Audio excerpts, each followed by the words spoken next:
So I just had a debate with the new Google AI about gravity and buoyancy. And let's just say I won a lesson. So you can't have one without the other. It's like I was talking about balance, right?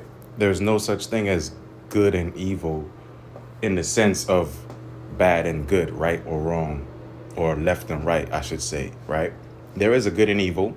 You can use left or right for good or evil, right? Just like how you can use demons to fight other demons, and you could use angels to shine light and also aid the demons in the dark, to find the other demons in the dark. But that has nothing to do with gravity or buoyancy, because if you weigh nothing, you float away. If you weigh anything above mass, you will sink.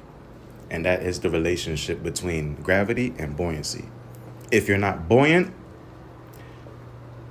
then you will float away. If you are buoyant, gravity takes you and pulls you down.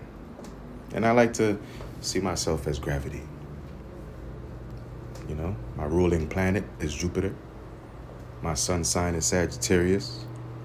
My moon, I'm a Gemini moon. Yeah, like the movie. It was made for me. But yeah, you know, I think everything ties into each other, right? Because when you go to school, you go to math class, you go to English class, you go to science class, and you go to history class. None of those classes are any of the other classes, but all of those classes together, well, they make what we call reality. And every single one of those classes explain a certain aspect of your and my reality. So realistically speaking,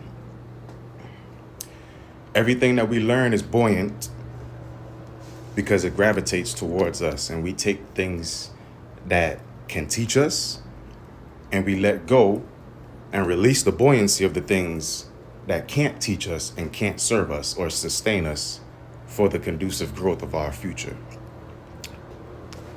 So we are all like gravity. The things that we like, we think about it, we call it manifestation, but it's all a thought. And that's why I say be careful of how you think, because the universe is always listening.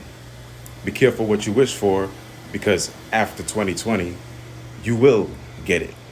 And what you wish for usually is not what you want. What you wish for, is for your day-to-day to be manageable, easier, a little bit more fun, and absolutely financial. What you wish for is cutting through all of that, which takes from you the gravitational pull of the lessons that you will have to learn in order to sustain the success of the things that you want and the wishes that you make. So you got to be buoyant in reality,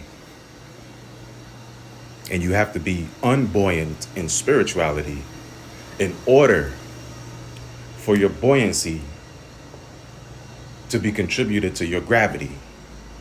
And in the spiritual